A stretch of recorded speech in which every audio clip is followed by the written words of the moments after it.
नमस्कार, मैं अंजना और आप देख रहे हैं कर्म कसौटी न्यूज। आई रुक करते हैं आज की बड़ी खबर पर। 5 साल के मासूम के अपहरण के बाद हत्या, मां पर रखता था बुरी नीयत, सीसीटीवी ने खोला राज। कानपुर के बर्रा थाना क्षेत्र के हरदेव नगर स्नेहा चौराहा में शुक्रवार शाम एक दिल दहला देने वाली घटना ने पूरे शहर को झकझोर के रख दिया।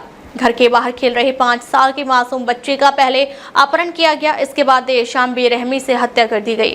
पुलिस ने सीसीटीवी फुटेज के आधार पर मोहल्ले के ही एक युवक शिवम सक्सेना ने घटना को अंजाम दिया, जिसके खिलाफ हत्या का मामला दर्ज किया गया है। फिलहाल आरोपी घर से फरार है, जिसकी गिरफ्तारी के लिए पुलिस ने अलग अलग टीमों को रवाना कर दिया है। डीसीपी साउथ दीपेंद्र नाथ चौधरी ने बताया कि आरोपी शिवम और मृतक का परिवार एक ही मकान में किराए पर रहते हैं। पुलिसिया सूत्रों से मिली जानकारी के अनुसार आरोपी शिवम मृतक की मां पर गंदी नीयत रखता था, जिसके बाद किसी बात को लेकर अक्सर दोनों परिवारों में अनबन बनी रहती थी। मां ने बताई, रो रो कर दास्तां, बेटा अब नहीं लौटेगा। हरदेव नगर स्नेहा चौराहा निवासी ममता ने कि मासूम बेटे के अपहरण और हत्या के बाद मां बदहवास दिखी। ऐसे में रो रो कर मां ने बताया कि शुक्रवार शाम उनका 5 वर्षीय बेटा घर के बाहर खेल रहा था। उसी दौरान बच्चे के पिता घर लौटे और उन्होंने उसे बुलाया। बच्चे ने कुछ देर बाद आने की बात कही, लेकिन इसके बाद वह लापता हो गया। परिजनों ने घंटों खोजबीन की, लेकिन कोई सुराग नहीं मिला। हताश होकर उन्होंने बर्रा थाना पुलिस को सूचना दी। मौके पर पहुंची पुलिस ने तत्काल कार्रवाई शुरू की और आसपास के सीसीटीवी फुटेज खंगाले। इस दौरान सीसीटीवी फुटेज में मोहल्ले का ही युवक शिवम सक्सेना बच्चे को अपने साथ ले जाता हुआ दिखाई दिया, लेकिन लौटते वक्त वो अकेले आया, जिससे पुलिस को शक हो गया। पुलिस ने आरोपी की तलाश तेज कर दी है। बच्चे का शव पांडू नदी में फेंक दिया गया था। पुलिस ने बच्चे का शव बरामद कर लिया है और पंचनामा कर पोस्टमार्टम के लिए भेज दिया है। इस खुलासे ने परिजनों और स्थानीय लोगों में आक्रोश फैला दिया। पुलिस ने आरोपी शिवम की तलाश के साथ ही मामले की जांच और कार्रवाई शुरू कर दी है। इस घटना ने इलाके में दहशत का माहौल पैदा कर दिया है और लोग प्रशासन से कठोर कार्रवाई की मांग कर रहे हैं। पुलिस ने लोगों से शांति बनाए रखने की अपील की है और मामले की तह तक जाने का भरोसा दिलाया है। वहीं देर रात पुलिस ने आरोपी को मुठभेड़ के दौरान हाफ एनकाउंटर करते हुए गिरफ्तार कर लिया। कानपुर से शशांक शुक्ला की रिपोर्ट।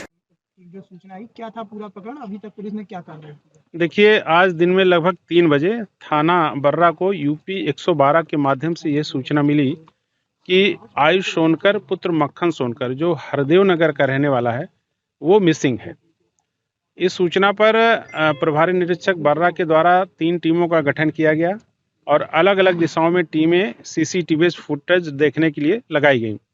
आज जब हम लोग फुटेज देख रहे थे तो एक स्थान पर ये बच्चा एक शिवम सक्सेना नामक लड़का है, जिसके साथ जाता हुआ दिखाई दिया और जाते समय ये साथ में दिखे, लेकिन जब ये आ रहा था तो फिर ये लड़का शिवम सक्सेना अकेले आ रहा था, लेकिन वो गुमशुदा बालक उसके साथ नहीं था।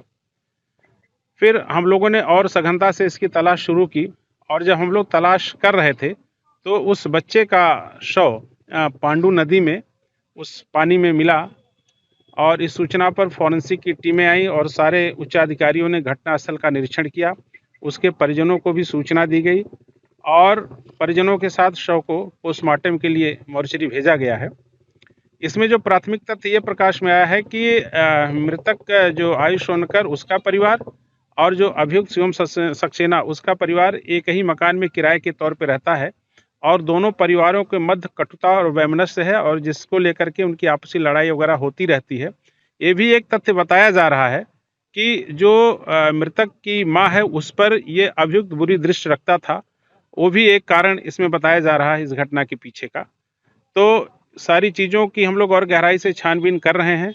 पोस्टमार्टम रिपोर्ट आने के पश्चात हत्या का सही कारण पता चल पाएगा। अभी फिलहाल अभियुक्त हमें नहीं मिला है और अभियुक्त की तलाश हेतु हम 3 टीमें डिप्लॉय किए हैं। शीघ्र ही अभियुक्त की गिरफ्तारी की जाएगी और चूंकि इसमें पूर्व से ही एक एफआईआर इसमें 363-66 की इसमें दर्ज है और उस एफआईआर को हम हत्या के धाराओं में तरमीम करेंगे और इसमें कठोर विधिक कार्रवाई करना सुनिश्चित करेंगे। सर, प्रथम दृष्टया क्या लग रहा है, किस तरीके से बच्चे की हत्या की? इसमें गला दबा करके हत्या किया जाना प्रथम दृष्टया लग रहा है, लेकिन सही कारण पोस्टमार्टम रिपोर्ट के बाद ही पता चल पाएगा। मामला जो आज हुआ है, कौन था आपका? मेरी बहन का लड़का है। क्या है, कैसे घर से निकला था, क्या जानकारी मिली आपको? घर के बाहर नीचे निकला था, हम 3 खंड के ऊपर रहते हैं, बहन मेरी रहती है। बाहर निकला था तो पिताजी आए थे ड्यूटी करी गए, तो कही रही थी मेरी बहन बोली कि ये बउआ खाना खाने को बुला ला पापा को। तो जो लड़का मार के डाल गया है उसी के पास बतिया रहे थे मेरे बहनोई। वो आ गया, कहने लगा बउआ चलो तुम भी खाना खाओ। चल गए तो कहने लगा पापा तुम चलो हम आ रहे हैं। पापा उनके खाना खाने चले गए। बिटिया बड़ी वाली आई, कहती चलो बउआ। तो कहता है कि ये उस लड़के के साथ में वो कहता है कि हम लिवाए जा रहे हैं खिलौना खरीदने नीचे उसकी केक की दुकान है रोड में। तो बस वो छोड़ के चली आई बहन, बिटिया चली गई ऊपर, वो लिवा के चला आया है। जहाँ तक गया है तो सब कैमरा चेक करे गए तो दिख रहा है कि कहाँ तक ले गया है। फिर इसके बाद में दोबारा चेक करे गए कैमरा तो ऑटो में बैठा के लाया है। इसके बाद डुनौवा मच गया। जानकारी हुई कि ला रहा है अभी ले आएगा, नहीं लाया है तब डुनौवा मच गया। पुलिस को फ़ोन किया गया 112 नंबर। अभी ये 1:30-2 के लगभग की बात, 2 बजे के लगभग जानकारी। अब पुलिस को फ़ोन किया गया 112 नंबर को, तो बोला घंटा घर में। उसने प्रशासन को फ़ोन किया तो उन्होंने उसको फ़ोन किया। उनको जानकारी हुई कि घंटा घर में हम जा रहे हैं। कहाँ जा रहे हैं दीदी, कहाँ का बोला था?